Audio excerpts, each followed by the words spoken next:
My name's Louise Angela Parker. I live in Dorchester. I used to live in Lyme Regis, and before that I lived in South Devon. I'm a self-employed writer, and I've worked on various writing projects, particularly exploring the history of black minority ethnic people in Dorset. I work in a health food shop part-time, and I work for the Dorset Mental Health Forum. Hi, my name is Sheikh Job. My name's Jessie, and I was born and raised in Dorset. My name is Majid Razi. I'm originally from Iran. I came to Dorset about 10 years ago because I saw a really interesting job advertised with the Jurassic Coast. Dorset in general is a pretty chilled place. It's not for nothing they call it the best place to live in Britain. First arrived at Weymouth on the 4th of February 2004, and I was driven at the seafront, to have a look at the beach, and I just fell in love with the place straight away. Alright, Dorset means to me natural beauty, often periods of peace and tranquility, hell on earth and heaven on earth at times.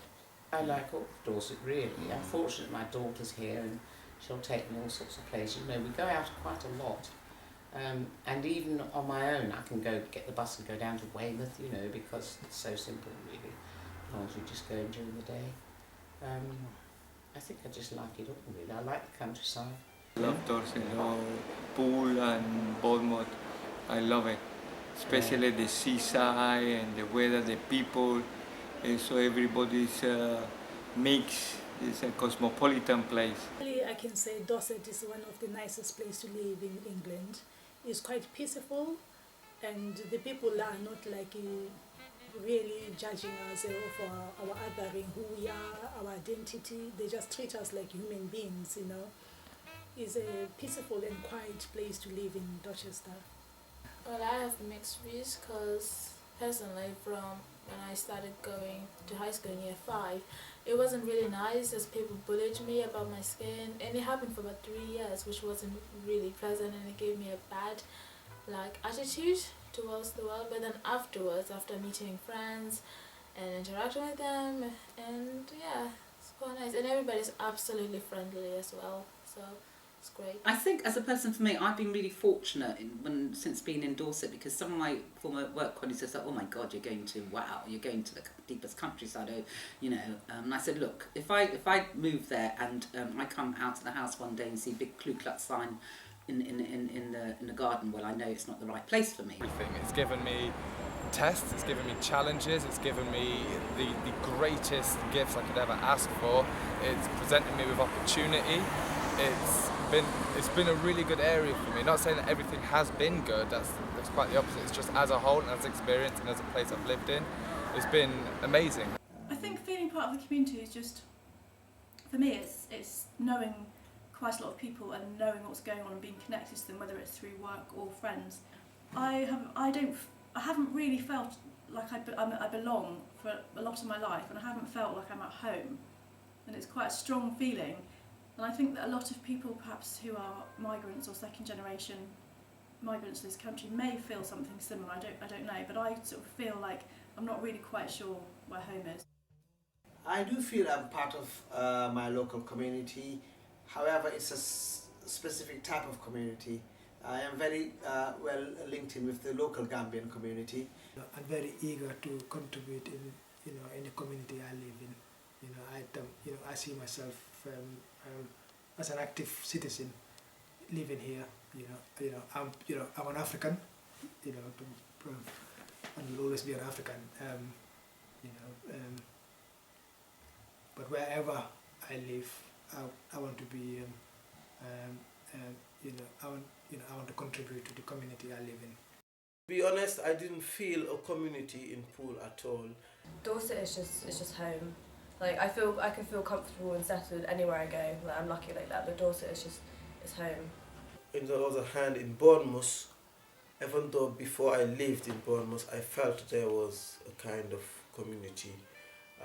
People from all over the world come together and socialize. Things happen culturally, and you get people that from different continents even, not even different countries, different cultures, everything coming together, becoming real friends and forming a family.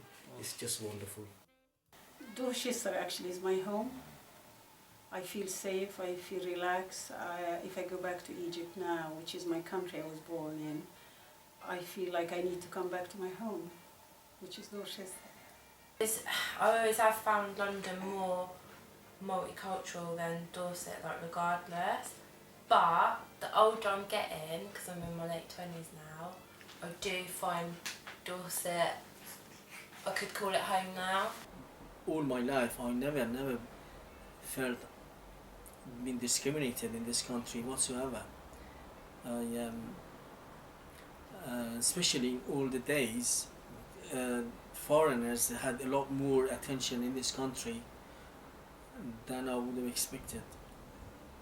But now it's getting to a time that I feel I have to treat the foreigners myself nicely because I feel it's my home here. Now that I live in Parkstone, the atmosphere here is completely different. It's far more diverse. I have neighbours across the road that come and speak to me. I've got neighbours left and right of me that come and speak to me. I've got someone over the back garden who's got a lovely big greenhouse. He saw me out there the other day and brought me over a bag of tomatoes. People are just more open and more friendly and more approachable, I think, in this area. If I could kind of make recommendations to whoever it is to improve the lives of ethnic minorities in Dorset, it would be to raise awareness that we are here, we do live in the rural countryside, but without it being tokenistic. I think services, whether it's health services, whether it's education, whether it's even the police services, how police still relate to and interact, particularly with black men and ethnic minority men, I think a lot still needs to be done. I think there needs to be a lot more work around promoting racial, ethnic minority awareness. The fact that they've been here, that we've been here for hundreds of years, we're entitled to be here, and that we should be allowed to access these services, be made to feel welcome when we go into these places as well. Because I think there's this sense of if you go in somewhere, it's like everyone turns around, like going to a local pub and they turn round, if you like to drink, you're not made to feel welcome, so therefore you're going to leave. All right, so I just feel that all the statutory bodies still need to do a lot more. That's why I'm involved in an organisation where we put on 3 stand and events a year to promote awareness of different ethnic minority groups within the community. They're intrigued, but they're not necessarily interested in finding out more. And I wish there were more projects like this that could explain our backgrounds and our professionalism and almost, the fact that although I'm a different colour to person A, actually we probably have the same interests and the same backgrounds, and our kids like the same things at school. So I think if anything what I would like to see is less tokenistic gestures, a more genuine approach towards helping people in Dorset understand that we are here, that we have something to offer, and that actually we live alongside them and we're just regular people.